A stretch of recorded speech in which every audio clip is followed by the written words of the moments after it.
everyone, and welcome to a very new episode of the DCP, Fame Tom's Divorce Coaching Podcast. I'm going to be doing a few podcasts on my own for the channel, and so is Tom. So being a woman of a certain age, I'm 50 next year, I've been talking a lot about the perimenopause, the menopause with a lot of my friends. And it got me thinking about how that can affect your relationships and what happens when people separate and divorce because of the menopause. So I've got a fantastic lady with me today. Her name is Cale. She's a menopause coach, and her company's called Positive Menopause. I'm going to be asking her lots of questions. We're going to be having a chat, and she's going to be talking a little bit about a menopause journal that she has written, which is available to buy. So it's great to have you with us today, Sarah. Oh, thanks, Faye, and thanks for having me. It's a pleasure to be here. Oh, great. I'm really excited. I've got so many questions. As always, these are really organic. We'll see where it takes us. So the first thing I wanted to ask you, Sarah, is why did you become a menopause coach? Well, it's a bit of a long story, so I'll try and keep it as short as possible. But I've worked in construction for 35 years, and so working in an environment that's very male orientated, it can be quite difficult at times, especially when you start going through the menopause, because I didn't actually realise that I was in the menopause. I was in perimenopause stage, and in fact, I think my symptoms had started around 3 years. Before I actually realised what was going on. I just gradually noticed that things were happening, like I was struggling at work. I couldn't remember what I was doing. I had severe brain fog. I felt low. I didn't have the hot sweats or anything you see. And a lot of GPs say that, you know, if you're not having hot sweats, then you're not in menopause, but that actually isn't the case. And I can remember one day at work, I felt like extremely distressed by something that my boss had said to me, and I was quite used to sort of banter in the office, if you want to call it that. And I left and walked out, and I went and phoned my mum because I felt really, really upset, and I felt like I got this dark cloud following me around. Didn't know what was going on. My daughter had said to me, "Why do you look so sad all the time, Mum? You know, I don't understand what's happening with you." I was snappy, I was irritable, and my mum just said, "You're going through the menopause." So I went to see my GP, told them the way that I felt, and my GP wanted to prescribe me antidepressants, now, which is often very common as well. And I knew I wasn't depressed. I was around 46, 47 at the time, maybe a little bit older. So I knew that I was in that perimenopause stage, because then I decided to do some of my own research. Yeah. And I knew that if I felt like this, and I felt let down, and I felt as though I wasn't getting any support, then there must be plenty of other women out there that felt exactly the same. So I decided just to set up originally a small Facebook group in like my local area. And before I knew it, I'd got so many members, and so many women were opening up because they got the opportunity to start talking about it. And so that was how it all started. That was how my journey started. Just off the cuff of wanting to help other women, really. Yeah, I think a lot of businesses, and mine included, stems from the fact that you've been through something, you've healed, you've educated yourself, and you want to go on to empower and support people. Yeah. And it's interesting, Sarah, you mentioning the perimenopause and the menopause. I think sometimes, you know, I've learned a little bit about it recently, but what is the difference between the perimenopause and the menopause? Well, perimenopause is the start of the journey, really, and it's when your body starts to diminish estrogen. So obviously, you know, your ovaries produce eggs, and then you can get pregnant. Well, over time, the estrogen that helps that process starts to reduce. And so what happens is, because your body isn't having as much estrogen within it, you then start to get symptoms associated with low estrogen. But it creeps up on you slowly. It's not suddenly there's this drop of estrogen and then you're in menopause. I mean, I don't know whether or not that would actually be easier, because it would only be a very short period of time, whereas perimenopause can last, you know, 8 to 10 years before actual menopause. And all menopause means is menstrual and pause, so the end of your menstrual cycle, the end of your period.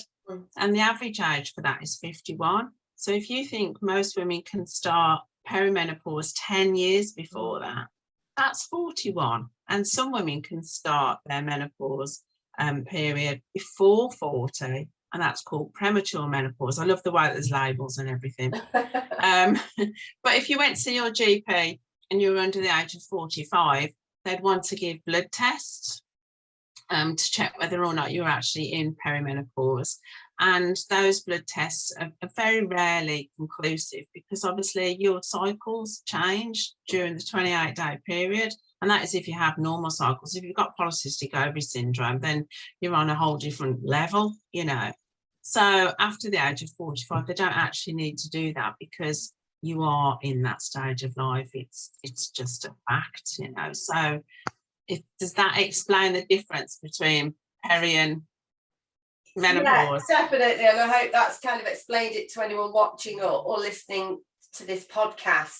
It's interesting, you know, me being a holistic relationship and divorce coach, the whole reason of getting you to come on was to talk about the effects of the perimenopause and the menopause on relationships. You know, I have heard of relationships breaking down because of it. And I just wanted to know what your take was on it. Do you have a lot of clients that are struggling in their relationships or have divorced because of their symptoms? Yeah, I mean, I know that a lot of women do suffer with sort of mental health through menopause, because of how estrogen affects our dopamine and serotonin. And obviously they're the chemicals that create this sort of like joyfulness within us, in the same way that testosterone does. I mean, I don't know if you know that women actually secrete testosterone as well. And testosterone gives you that get up and go, you know. That's why men tend to be a little bit more bouncy at times than women. And so once that diminishes, that can actually affect as well your sex drive. So there are so many different factors that come into play, particularly in relationships, because as we were saying earlier, you know, with men and women, we think differently. And so, like, for me, you know, I will try and explain the grey areas of how I think, whereas my husband sees everything in black and white. And trying to explain symptoms and how we feel about something is really, really difficult, because one, we don't fully understand it ourselves a lot of the time. We don't really know what's going on. It is a struggle for us, both mentally and physically, not to mention all of the symptoms that can come into play. But then trying to explain that to a man who, one, hasn't got ovaries, you know, two, hasn't got, well, they do have a little bit of estrogen, you know, it's very, very difficult. So I know that a lot of women do struggle, and because they struggle, what they will then do is maybe trying to portion blame somewhere else by saying, well, you know, if you did this, I'd feel better. And I always say that when you get into a moment where you don't actually feel like you're struggling as much, maybe then reassess who you are, how you're dealing with things, and what you can do to make it better for yourself. So we almost take responsibility for the way that we feel, the way that we're dealing with things, and, you know, the actions that we're taking. And I think that if we start to take responsibility for ourselves, it becomes easier than trying to apportion responsibility elsewhere. Yeah. However, I do also believe that, you know, if more men are educated and it's talked about more openly, then there would be a stronger sense of empathy. Yeah. And that would help relationships as well. Yeah, I mean, it's brilliant what you're saying. Actually, I can see both sides of the coins. Maybe Tom would have been good to have on with us actually today, because he could have given his male perspective on all of this. But, you know, it just sounds to me as if the menopause and perimenopause in itself is so complex. And if you're suffering symptoms, you know, for 8 to 10 years, which sounds a huge amount of time, having that in your relationship, whether you're married or not married, it seems like quite a big thing to navigate, and for your partner to have to understand and empathize on top of everything, on top of life. I call it life getting in the way. I mean, how do you, what are your top tips for a couple where that's happening? How do they navigate that stage? I think first of all, maybe if you write down how you're feeling, because if you put your thoughts onto paper, you can understand them a lot more than if they're just in your head, because it's almost like that process of releasing the way that you're feeling.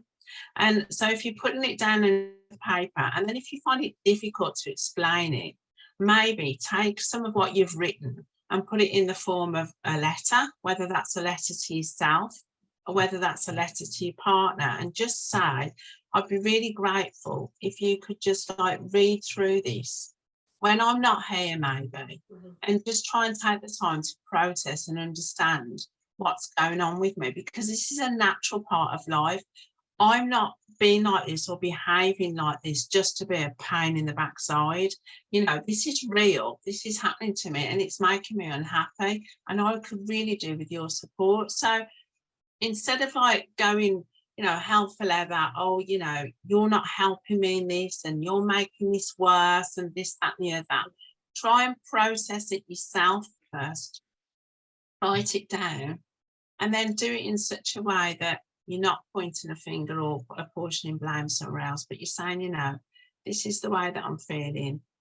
I don't want to feel like this. I want everything to be right. Can you help me? Yeah, I mean, I love that idea of a letter. I often get my clients to write a letter that they're never going to send. And it's interesting because we were talking earlier before we started recording, the fact that I go on about it so much to my partner. I think he's getting sick of hearing about it. Yes. But some women don't want to talk about it. They don't want to ask their partners and husbands for help. It's kind of admitting this is what's going on and this shouldn't be going on. And, if I tell you all this, you're going to leave me or you're going to find someone new. There's this whole kind of thing around, I don't want to talk to my partner about this. Yeah, I think it's quite hard because I think, we live in a culture whereby women have to be all things. You only have to look at social media, don't you? And, you're 50 years of age, but you've still got to look 20. And because there's such a balance now as well between different age groups. We all listen to the same kind of music that maybe my daughter does, who's 24. We might shop in the same high street shops, whereas, when my mom was sort of my age, she wasn't doing that. She was listening to different music. There was a real difference between the age categories, whereas now there isn't. Yeah. We're going back to university at an older age. We want to gain qualifications. We want to, we're going in gyms. We're doing what they're doing. And so we think that we should be that age almost. It's almost like this battle that goes on inside women. And I think that a lot of women actually really struggle with admitting I'm in menopause. Yeah. Because they think that other people are going to see them as, well, you're old now, you're over the hill, you're past it, and they think that the men in their lives are going to think exactly the same. Because, you only have to look at advertising on the TV. A man's in middle age, he's offered a blue pill. A woman's in middle age, she's offered a tenner lady. It doesn't really give us much hope for the fact that, we should be empowering ourselves at this age. So we're constantly battling against everything that's around us. So actually saying, I'm in menopause, can you help me? It's hard because we don't want to admit it to ourselves sometimes. Yeah, it's made me giggle that I've never thought about the advertising about the blue pill and the tenner lady. It kind of made me chuckle a little bit. I think you're entirely right. There's nothing really to empower women at this time of our lives. And it should be, it's kind of like a process, kind of ending and becoming a new person. That's how I'm going to be approaching my perimenopause anyway. I wanted to ask you then, Sarah, if this is happening within a relationship and the lady can't talk about it, and yes, the idea of writing a letter is great, but what do you think women actually want from their partners and spouses? What do they need? I think they need empathy. I think they need space. I think they need encouragement. I think, women need to be told that they're special. We do. And we need to be told that we're important. And it's just those little things, like those little caring moments of, making you a cup of tea, running a bath for you. It's just the simple things, and listening. Listen, just sit, listen, no judgment. That's all we want. Is we just want time, we want caring, and we want like that space to be encouraged, because this isn't a negative part of our life. I mean, unfortunately, like we said, with advertising and everything, we're told that it is negative. All these are the symptoms, and those symptoms are difficult, and a lot of women do struggle for them, but there is help out there. You just have to find it. And it can be a really empowering time of life, because you think, like, kids leave home, you've probably got more money in the bank than you've ever had. You're not spending it on your children because they're spending their own money, hopefully, at that stage. You've got this newfound freedom, and you can be whoever you want to be, and you can do whatever you want to do. That's why I called it positive menopause, because I didn't want it to be negative, because we aren't negative, we're amazing, and we need to sort of really wrap ourselves in that sort of support as well for one another, both in the home and outside of the home with our friends as well. And I think having friends that help and that support mechanism makes a massive difference. Yeah, I love the way that why you want to call it the positive. It should be a positive thing. We ought to talk more about it.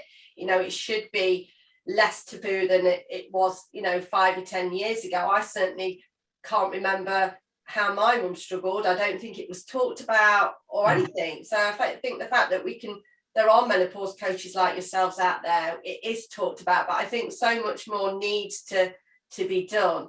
And it's interesting you talk about, all women want is that reassurance, someone that is truly listening to them. We're not expecting our partners and spouses to totally understand, how can they, but just a little bit of, I hear you, what do you need from me? Do you need a hug? Do you want me to cook the dinner? Do you want me to leave you alone? It's just the little things then, isn't it? It's just the simple things. And I think as well, because obviously in relationships, that there are different avenues to it, aren't there? And some relationships, some men anyway, put more sort of worth maybe in like the physical side of their relationship. And then women struggle because of some of the symptoms like vaginal dryness, that puts them in a situation whereby sex becomes painful, but they don't want to upset their husband. They don't want their husband to feel rejected if they say to them, I can't do this because it's too painful for me. No, husband then feels rejected. So then that starts to drive a wedge between them.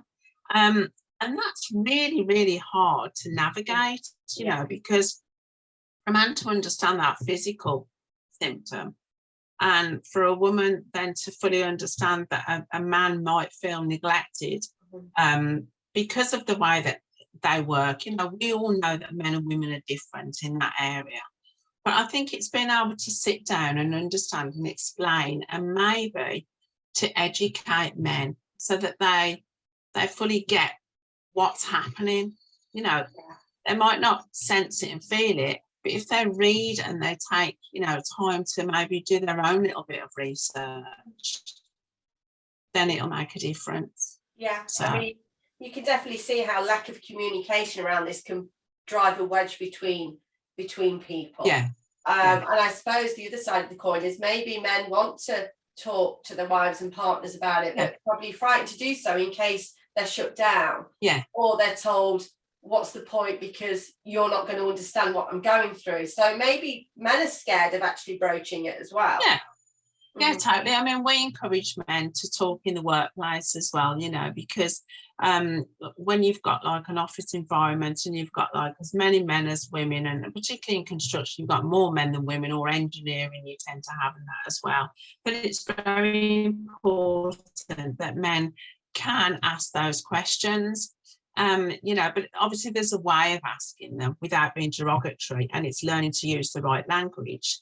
But the more that they understand it, even in those areas, they can take that understanding home with them, and that will help to improve the relationship. Say if they're with somebody that's going through menopause, or, you know, they've got a sister or an aunt or whatever, you know, that it will help if everybody starts talking about it. I mean, even younger women, like my daughter's age, they all talk about it now, because it's becoming a, you know, an accepted part of life, because there's nothing you can do to change it. It's going to happen to every woman at one time or another. It will. You can't avoid it. Same as puberty. You can't avoid it. So it's better for it to become normalised. And I don't understand why it isn't normalised. But, you know, but it isn't. But history, if you look at history and the way that menopause was treated years and years ago, you know, women were burnt at the stake because they said that they were insane. So we have come a long way since then, really. I'm glad women aren't murdered today. I mean, when it like that, it seems horrendous, doesn't it? And I think you're right, we do need to do more. I'm certainly going to be talking to my 17-year-old daughter, you know, now she's becoming a young woman, about that. And especially I'm sure I'm in the stage of perimenopause at the moment, which is why, you know, something I talk about a lot with my friends and my partner. Do you think then, what are the biggest kind of myths around perimenopause and the menopause that you kind of want to just quash now? I think a lot of it is, you know, you're going to become a dried up old prune, which isn't the case. A lot of women are fearful about putting on weight, you know, because they say, oh, you know, I've got this midlife spread. And yes, you know, you can put on weight because obviously your body's changing, estrogen affects your body. However, there are things that you can do to improve all of that. You know, you only have to do some, you know, proper research into sort of nutrition, gut health. Gut health is really important, as well as when it comes to like your brain and the way that that works, particularly through menopause. I think that sort of also, you know, in the workplace, a lot of women might struggle because of the brain fog, or, you know, depression, stress, anxiety. I mean, I've had panic attacks. You know, I've been carried out of places when I've had panic attacks. So it is quite normal and quite common, you know, and I think it's not thinking that there's something wrong with you. Because there isn't anything wrong with you. This is normality. And I think that women need to, I mean, tomorrow is National Women's Day, isn't it? You know, where we all stand up and we all say, like, we're amazing. Well, it's actually learning to believe that about yourself, to look at your own qualities, and to think, well, actually, you know, these are the achievements I've made in my life, and I'm proud of those achievements. And instead of like looking at menopause as though, you know, it's a really sad time of life, it's otherwise you could waste 10 years feeling really sad, and that's a shame. So, but there is help out there, you know, that, I mean, whether you decide to go down the HRT route, whether you decide to go down the natural route, you know, everybody has a choice, and that there's a lot of information out there, and I have a lot of information as well that can help. And I think GPs now are being more accepting of all the different symptoms. You know, they're not just giving you a HRT just like that. They're sort of listening more. They're more educated. So I've certainly, you know, when I've been chatting to my friends, that, you know, GPs are getting more knowledgeable about the signs and the symptoms, which is, I think they're having to, though, Faith, to be honest. You know, I think because there's been such an uproar with how many women have felt let down, you know, by their GP, because I mean, they only have like 4 hours worth of training in 5 years at med school. It's not a lot, really. You know, and sort of like having the time as well to be able to listen to women that come in. And then, I mean, there are so many specialist menopause doctors out there as well now. I mean, all in private practice. But if you're not finding that you're getting the help from your own GP, there are menopause centres at main hospitals as well. And a lot of this we don't know about, you know, because you're not told about it. You can actually go somewhere else if you want some more help. So you know, I mean, even Mind, you know, I did an event with Mind because they see the importance of menopause in mental health. Yeah. And so that there are so many different organ well-being of women. I've worked with well-being of women, you know, they're doing a lot with menopause now. So there are other areas. I've gone off that question. That's all right. Don't worry. No, it's amazing. Of course, you know, you're a menopause coach. You help hundreds and hundreds of women every year to navigate this. So, you know, even if you're not getting the answers you need from your GP, there's people like you that are there to support women. And I know you've got a Facebook group, and I kind of just want to talk a little bit about your Menopause Journal that I've literally just brought this morning because I'm really excited to see what's in it, how I can use it. So just tell me a little bit about that. Well, I created that really off the back of all of my research, and obviously I do things within my Facebook group. I have got a direct WhatsApp number as well if anybody's really struggling. I'm not medically trained, but at the end of the day, you know, I've got like 6 years worth of experience of working with women and out in the workplace. So what I wanted to do was I wanted to put it all together in a journal that wasn't just a journal that you just wrote in every day, but it had a purpose. So in that journal, I talk about menopause symptoms, you know, how you might know that you're in the menopause, about HRT, about different vitamins that are beneficial, how to even talk to your partner, how to approach your employer. And then I do, there's an area of sort of like gratitude and self-reflection, as well as there's a wellness tracker, there's a symptoms tracker, and there's a menstrual tracker. So that if you do go and see your GP, because you've got everything written down, rather than going in there with this 10-minute slot and thinking, oh, I don't know what to say, I don't know what to say, like I'm panicking a bit. You've got it all written down. You're okay, right, I've documented this. This is what's going on. Can you help me with it? And you can even use that, like we were talking before, you know, with your partner, and say, look, I've been filling in this journal. This is what my symptoms are. This is what's been going on. And I just thought you might like to have a look at it. This is the way that I've been feeling. If you write down sort of like your daily, the way that you've been feeling in there. So it's packed with all of that, so that it's for you. It's for you to be able to sit down, think about yourself, think about what's going on, and being able to write it down and you know, put pen to paper, which is almost like we said, a form of release as well. That time for yourself each day, in quiet, without any disruption of social media, TV, anything, just to be able to self-reflect really and recognise that the importance of who you are. And that's always a good thing. Reflection, daily reflection is an amazing thing to do. And I think you're right, it's all about going to this period of our lives in a positive way, seeing it as new beginnings. I've already got my plan for when my children have flown the nest, full of wonderful and exciting things that hopefully I'm going to be doing. But thank you for that, Sarah. If anyone wants to contact you for any advice or any support around the perimenopause or the menopause, how do they do that? Well, they can join directly the Facebook group, which is positive-menopause. There is a page as well, or they can contact me through my website, which is Positive Menopause. Those are probably the easiest ways, or by email, which is just contact@positive-menopause.com. So yeah, there is the WhatsApp number on the website if anybody wants to, and on the Facebook page if anybody wants to connect with me directly and just ask me a question, that's fine. Oh, that is amazing. So I hope everyone listening, watching has enjoyed this podcast, one of many that I'll be doing on my own without Mr. Divorce Coach UK, Tom Nash. So if you want to contact Sarah, we'll put all the details on the YouTube channel. And remember to like, comment, send me, myself, or Sarah a message if you need any support. And thanks for listening.